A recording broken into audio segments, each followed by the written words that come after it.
இன்னைக்கு நம்ம நிகழ்ச்சியில முதல் பகுதியான அறிவோம் ஜோதிடம் பகுதியில தமிழ் ஜோதிடம் பத்தி தான் நம்ம பார்க்க போறோம். இது பற்றி பேசுவதற்காக நம் அரங்கத்திற்கு வருகை தந்திருக்கிறார் தமிழ்நாட்டின் பிரபலமான ஜோதிட வல்லுநரான பட்டுக்கோட்டை ஆனந்தன் அவர்கள். முதலில் அவரை வரவேற்கலாம். வணக்கம்.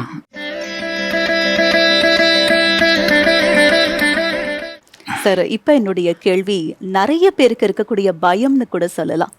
அமாவாசை அன்னைக்கு குழந்தை பிறந்தா பெரும்பாலான மக்கள் பயப்படுறாங்களே, அதுக்கு என்ன காரணம் சார்? அதாவது சூரியனும் சந்திரனும் ஒரே ராசியில் ஒரே நேர்கோட்டில் இணைவது தான் இந்த அமாவாசை. பொதுவாக சூரிய பகவான் ஆத்மான்னு நான் சொல்லியிருக்கேன், சந்திரன் மனம்னு சொல்லியிருக்கேன். பொதுவாக இந்த ஆத்மாவுக்கும் மனத்துக்கும் உள்ள வித்தியாசம் என்னென்னா, எப்பயுமே இந்த ஆத்மா சொல்கிறத மனம் கேட்காது, மனம் சொல்கிறத ஆத்மா கேட்காது. இவங்க ரெண்டு பேருக்குமே 7ஆம் பொருத்த மாதிரி தான். இந்த அமைப்புகளில் பார்க்கும்போது இப்போ இந்த காலகட்டங்களில் இந்த ஆத்மாவோட இந்த மனம் இணைவது தான் அமாவாசை. அப்படிங்கிறதுனால தான் இதை எப்படி நீங்கள் சொன்னால் உணர்வீங்க அப்படின்னா, ஒரு வாத்தியார் வரிசையாக 10 மாணவர்கள் தப்பு பண்ணிட்டாங்க. அவர் குச்சி எடுத்து வெளுன்னு வெளுத்துக்கிட்டு இருக்காரு. இவர் 10ஆவது ஆளாக இருக்காருன்னா ஒவ்வொரு ஆளை இவற்றை வாத்தியார்ட்ட வரும்போது எப்படி அந்த மாணவர்கள் மனசு பதறும், அட்டி உரிச்சிக்கிட்டு இருக்காரு. ஆகா, அடுத்து நம்ம அப்போ ஒரு மன பதட்டம் ஏற்படும் இல்லையா? அதுதான் அந்த ஒன்று சேர்றதுக்குள்ள அமைப்பு இல்லை. அந்த ஆத்மாவோட அந்த மனம் ஒன்று சேரும்போது அவங்கள பதட்டம் ஏற்படும். அந்த பதட்டத்தில் நீங்கள் பார்த்தீங்கன்னா, இப்போ உதாரணம் கடல் அலை, ஏன்னா சந்திரனோட காரணம் தான் கடல். அன்றைக்கி பார்த்தீங்கன்னா கடல் அலையில் அமாவாசை அன்னைக்கு கடல் அலையெல்லாம் ஆர்ப்பரிக்கும் ஓவரா. இதே மாதிரி இந்த மன ரீதியான காரணம் அவர் தானே. அன்றைக்கி இந்த மன ரீதியான பாதிப்பு உள்ளவர்களுக்கெல்லாம் அந்த கொதிப்பு அதிகமாகும் இந்த அமாவாசை. அதுதான் அதுக்கு ஒரு காரணமே. பொதுவாக இந்த சூரிய சந்திரன் ஒரு சரியான ஒரு நல்ல ஒரு இணைவுகள் ஏற்படுத்தி ஒரு சரியான ஒரு 5ஆம் ஆதி, ஒரு 9ஆம் ஆதி, அதாவது புண்ணியாதிபதி தர்மகாதிபதி சொல்லுவாங்க. அதே அமைப்புகளில் குரு பகவான் இந்த சுவர்களோட பார்வை இந்த சூரிய சந்திரனுக்கு அமரும் பட்சத்தில் அவங்களுக்கு ஆதித்ய சந்திர யோகம் ஏற்பட்டு அவங்களுக்கு மிகப்பெரிய ஒரு அரச வாழ்க்கையை கொடுக்குது. இதே அமைப்புகளில் ஒரு பாவர்கள்னு சொல்லக்கூடிய இயற்கை பாவராக இருக்கட்டும், அதே அமைப்புகளில் இந்த 6ஆம் ஆதி அப்படிங்கிறதுல இல்லை பாதகாதிபதி இவங்களோட பார்வை ஏற்படும் பட்சம் அவங்களுக்கு எதிர்மறை ஆற்றல் நிறையா வேலை செய்ய ஆரம்பிச்சிடும்.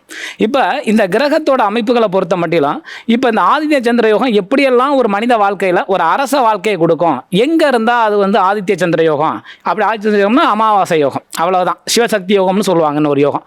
இந்த யோகம் எங்கே இருந்தால் அது பிரபலமான வாழ்க்கையை சொல்லும் அப்படிங்கிறத நான் இதை உங்கள்கிட்ட விளக்கி சொல்கிறேன். ஏன்னா இதெல்லாம் இந்த வரை யாருமே சொல்லாத ஒரு விஷயம். அந்த விஷயத்தை நான் உங்களோட விளக்க போகிறேன். உதாரணமாக இந்த சூரியன் சந்திரன் இப்போ சேருவது தான் இது அமாவாசை. ஜாதகத்தில் சேர்ந்துருந்தால் அவங்க அமாவாசை யோகத்தில் பிறந்திருப்பாங்க அப்படின்னு அர்த்தம். பிரதம அமைப்புகள் எந்த அமைப்பாக இருந்தாலும் சரி, இங்கே சேர்ந்துருக்கும் போது அமாவாசை யோகம். அதே அமைப்புகளில் பார்க்கும்போது இந்த சூரியனும் சந்திரனும் நேர் சப்தமத்தில் இருந்தால் இது பௌர்ணமி யோகம். இவங்களுக்கு நல்ல கிரகநிலைகள் வலுப்பெறும் பட்சத்தில் இது ஆதித்ய சந்திர யோகத்தால் நல்வாழ்வு. இதற்கு அப்பாற்பட்டு இதே யோகம் மற்ற எப்பெல்லாம் செயல்படுது. இப்போ அமாவாசையில் பௌர்ணமியில் பிறந்தவங்கெல்லாம் பார்த்தோம்னு வைங்களேன், உயர்ந்த யோகத்தை பெறாங்க.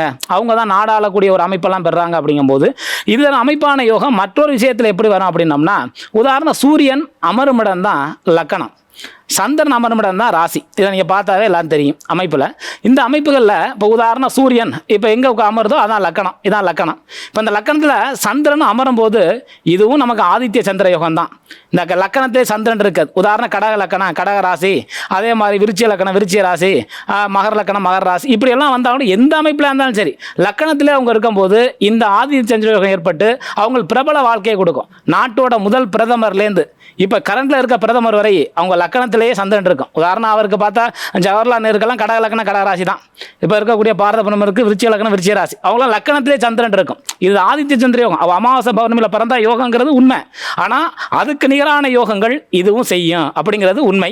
இதுக்கு அப்பாற்பட்டு பார்த்தோம்னா இப்போ இந்த காலகட்டங்களில் இப்போ லக்கணம் இங்கே இருக்குது, சந்திரன் இங்கே இருக்குது அப்படின்னா இது பௌர்ணமி யோகத்தை சுட்டி காட்டும். பௌர்ணமி யோகம் இது என்ன, இது லக்கணம். சூரியன் இங்கே இருக்காரு, சந்திரன் அங்கே இருக்கார். இப்போ உதாரணம் நம்ம புரட்சி தலைவர் ஜாதகத்தெல்லாம் பார்த்தீங்கன்னா கன்னியா லக்கணம், அவருக்கு மீனராசி. அதனால தான் மக்கள் சக்தியோட மகத்தான ஒரு ஆகாச சக்தியை பெற்று அசைக்க முடியாத இன்னைக்கு இப்போ இதே தெய்வமாக எல்லார் மனசுலையும் வாழ்ந்துக்கிட்டு இருக்காரு. அப்பேற்பட்ட ஒரு அமைப்பு அவங்களுக்கு இயல்பாகவே பௌர்ணமி யோகம் ஏற்படுது. இந்த அமைப்புகளை பொறுத்தவரை இங்கே மாசி மகம் அப்படின்னு எடுத்தோம்னா இங்கே அம்மாவுக்கெல்லாம் சந்திரன் இருப்பாங்க, மாசில் இங்கே சூரியன் இருப்பாங்க. அந்த அமைப்பில் இவங்களுக்கும் பௌர்ணமி யோகம் தான். இந்த அமைப்புகளில் பார்க்கும்போது லக்கணத்திலே சந்திரன் இருந்தாலும் அந்த அமைப்புகளில் எடுத்தோம்னா அவங்களுக்கு சிவசக்தி யோகங்கிற ஒரு நல்ல யோகம். அதே போல் இந்த அமைப்புகளில் அவங்களுக்கு பௌர்ணமி யோகம். இந்த யோகங்கள் அனைத்தும் ஒரு பிரபல வாழ்க்கையை வாழ்க்கையை கொடுக்கும். அதே போல் சூரிய சந்திரனுடைய நல்ல இணைவு, அமாவாசையில் பிறந்தவர்கள் அதிர்ஷ்டசாலிகள் தான். அமாவாசையில் பிறந்தவர்கள் நாடாள தகுதி பெற்றவர்கள் தான். அவங்களுக்கு ஒன்று தான், நேர்மறை கிரகங்கள் பார்க்கும்போது அபரிதமான ராஜ வாழ்வு ஜாதகப்படி, எதிர்மறை கிரகங்கள் பார்க்கும்போது அதற்கேற்ற அமைப்புகளை நம்ம சரிப்படுத்தியும் போது சஞ்சலம் இல்லாத வாழ்க்கையை கொடுக்கும். என்னை பொறுத்தவரை ஆதித்ய சந்திர யோகம், அமாவாசை யோகம் அற்புதமான ராஜ வாழ்வுக்குரிய நல்ல யோகமா. சார், ஒரு விரிவான தெளிவான விளக்கத்தின் மூலமாக நேயர்கள் நிறைய பேருக்கு இருக்கக்கூடிய பயத்தை நீங்க ரொம்ப அழகா தீர்த்து வச்சிருக்கீங்க சார். தொடர்ந்து நம்ம தமிழ் ஜோதிடம் பத்தி அடுத்தடுத்த நிகழ்ச்சிகளை பேசலாம். நன்றிம்மா.